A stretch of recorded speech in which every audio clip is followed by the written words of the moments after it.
विषय याच्यामध्ये असा आहे की आम्ही मेहरबान न्यायालयामध्ये मी कालच हा विषय मांडला की त्यांना दफनभूमी जी आहे ती जागा भेटत नाहीये आणि त्या विषयावरती सरकारच्या वतीने विनय कोणते कोरेगावकर ना विनय सरकारी वेणुगावकर हितेन वेणुगावकर यांनी आपलं स्पष्टीकरण दिलं की आम्ही त्याची केअर करू आणि डीसीपी कोऑर्डिनेट करतील लोकल अथॉरिटी सोबत.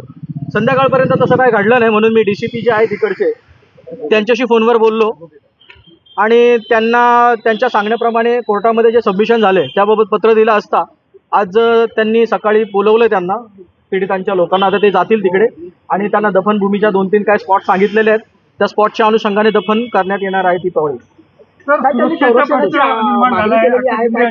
तर संरक्षणाची जी काय मागणी आहे त्यांची सरकारने त्याच्यावरती समानतेच्या अधिकाराच्या अंतर्गत जसा किरीट सोमय्याला पटकन संरक्षण ज्या पद्धतीने दिलं जातं त्याच पद्धतीने यांच्या गुन्ह्यामध्ये ज्या पद्धतीने त्यांनी पत्रव्यवहार वगैरे केलाय तर किरीट सोमय्याच्या तुलनेत यांना जे आहे जास्त संरक्षणाची गरज आहे आणि यांचं प्रकरण यांच्या जीवितात जास्त धोका यांच्यावरती अगोदर पण अटॅक झालेले ते प्रकरण झाल्यानंतर आणि त्याच्यामुळे यांना संरक्षण गरजेचं आहे. म्हणलेलं आहे की आमच्या वकिलांना देखील संरक्षण मिळालं पाहिजे. हा बरोबर आहे. मी सोशल मीडियावरती बघतोय अनेक लोकांच्या प्रतिक्रिया आहेत की वकिलांच्या मुलीसोबत असं घडायला पाहिजे होतं म्हणून त्यांना कळलं असतं. अनेक लोक अशा पद्धतीने म्हणतायत आणि सत्ताधाऱ्यांचं हे स्पॉन्सर्ड आहे असं माझं स्पष्ट मत आहे. कारण की मी अजूनपर्यंत ती चार्जशीट काय पाहिलेली नाही. त्याच्या आधीच सरकारने आणि सत्ताधाऱ्यांनी एक बाव उचवला की हा कन्व्हिक्टेड आहे, हा गुन्हेगार आहे.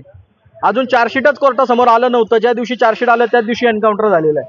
तर हे कोणालाच माहिती नाहीये, कोणीच पेपर वाचलेला नाहीये का त्याचा स्पेसिफिक त्याच्यामध्ये रोल काय. तर म्हणून त्याला जरी त्याचा रोल असता तो जिवंत असता तर ट्रायलमध्ये कळालं असतं की तो खरोखर गुन्हेगार आहे की नाही. पण शॉर्टकट मेथड वापरून त्याला इलिमिनेट केलंय आणि त्या शाळेतले जे मेन आरोपी आहेत ते अजून पोलिसांच्या हाती लागत नाहीत. हे सरकारचं अपयश आहे असं माझं स्पष्ट मत आहे. आणि म्हणून ही लढाई लढण्यासाठी त्यांचं पीडितांचं म्हणणं आहे की माझं जिवंत राहणं आवश्यक आहे आणि याच्या आधी पण माझ्यावर काय अटॅक्स वगैरे होऊन गेलेले आहेत, संरक्षण कमी आहे म्हणून त्यांनी ती त्यांच्या पद्धतीने मागणी केलेली आहे. चार्जशीटसाठी तुम्ही अर्ज केलेला आहे, नेमका आजचा तुमचा अर्ज काय होता? आम्ही जे केलेलं आहे की आम्हाला आमच्या जो अशी हे आहेत पिटिशनर त्या डिसिस्ट जे मयत इस्माचे वडील त्यांचंही असंच म्हणणं आहे की माझ्या मुलाला जर तो गुन्हेगार असेल तर कोर्टाने दोषी ठरवून त्याला फासावर लटकावला असतं तर हरकत नव्हती. परंतु आपल्या क्रिमिनल सिस्टममध्ये आरोपीची जी बाजू मांडण्याचा जो अधिकार आहे, पोलिसांना अधिकार काय काय आहेत? अटक करण्याचे अधिकार आहेत, पोलिसांना दोषारोपपत्र दाखल करण्याचे अधिकार आहेत, पोलिसांना रिमांडमध्ये आरोपी घेण्यासाठी कोर्टाला निवेदन करण्याचा अधिकार आहे आणि आरोपीला एकमेव अधिकार असतो उलट तपासचा. उलट तपासचा अधिकार कधी तो वापरू शकतो? कोर्टामध्ये दोषारोपपत्र दाखल केल्यानंतर, त्या गुन्ह्यामध्ये चार्ज फ्रेम केल्यानंतर.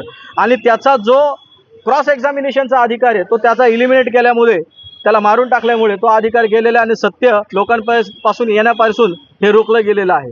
आणि म्हणून जो आरोपीचा अधिकार आहे तो यांनी हिरावून घेतल्यामुळे तर ह्या पद्धतीने शॉर्टकट करून कुठेतरी याच्यामध्ये एका संशयाचा वास येतोय आणि आता अधिकचं घाईचं होईल का नेमका त्याने गुन्हा केलाय की नाही हे पाहणं.